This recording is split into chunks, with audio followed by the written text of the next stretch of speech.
Have you ever set a goal and thought, I really can't get this? Hi, this is Alex here from Silver Heart Tribe. How are you doing, beautiful souls? I just wanted a quick one today and talk about goal setting. So, when I did my training with Bob Proctor, or the late Bob Proctor, should I say, I was so lucky to receive that training. And one of the parts was setting goals. And he split goals into three things. An A goal, which is basically something you've achieved before, so you know you can achieve it again. So he said, for instance, if you've already bought a new car and you want a new car, you know you can already do it. So that's not really going to push you. Your next one is a B goal, and a B type goal is one that pushes you a little bit, but not really out your comfort zone. And you will go and get that anyway. But the big goals, the C type goals, are the ones that you want to be striving for. Now, the thing is, a C goal, or a C goal, as I heard him call it, a C goal is something that you have to really throw all your balls in the air and push like crazy to get. But it will push you outside your comfort zone, and that's where the growth happens. And his top tip for that was write it down as it has already happened. So I'm going to add to this. So he used to have it on a gold card and he used to keep the gold card in his wallet. I keep my gold card in my purse. There's one next to my bed on the bedside cabinet, and I have it in the kitchen as well. And so my C goal always starts, I am so happy and grateful now that, and then I write my goal down as if I have achieved it already. And I write it down with the enthusiasm and the feeling and the passion that I've already achieved it. Now, this sounds crazy, but believe you me, the energy you put out, and bearing in mind you create your own reality, if you doubt it for 1 second and you have a vision board that you just look at and go, oh yeah, it's all right and fluffy, it's going to work. If you don't believe that you are worthy of the goal, or you don't believe fully that you can achieve it, funnily enough, you won't.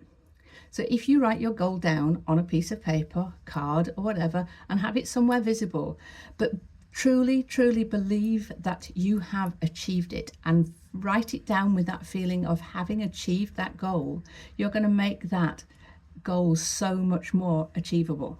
I know this because I've actually manifested houses with it. So you also have to take action with it. You don't just sit back and look at the piece of paper, nor do you just sit back and look at your vision board. You have to take action. So maybe you should call it an action board.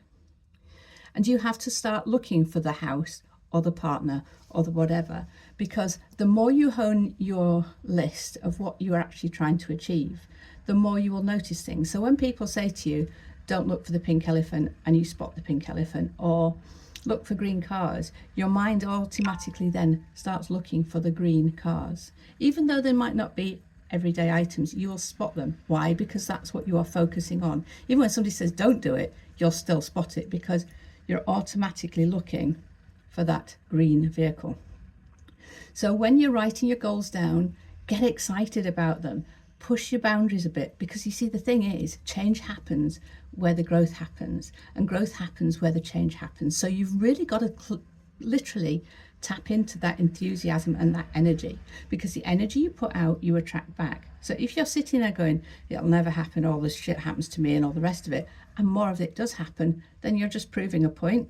So why not flip it? And flipping it can be incredibly, incredibly hard for you to do if your mindset is always set in the negative and in the doom and gloom. We create our own reality, and we have to remember that. We also create our own time. So here is the thing. Get a piece of card, make it beautiful, make it decorative, make it something you're really passionate about. Think clearly of how you want your life to turn out, and literally visualize yourself over and over again doing the things that you say you have achieved. For me, it was going up Ben Nevis. I did it. For me, it was having a house above road level so it wouldn't flood, but I didn't mention the flooding bit. I just said it had to be above road level. It had to have space for a garage. It had to have a space for a therapy room, and that's what I got. My last house had the stable door and the garden and the trees around it. It had oaks around it. It was beautiful. So if you set your mind to something and start taking action, you can achieve what you set out to, but make sure that your goal is going to push your boundaries that little bit. I'll speak soon. Bye.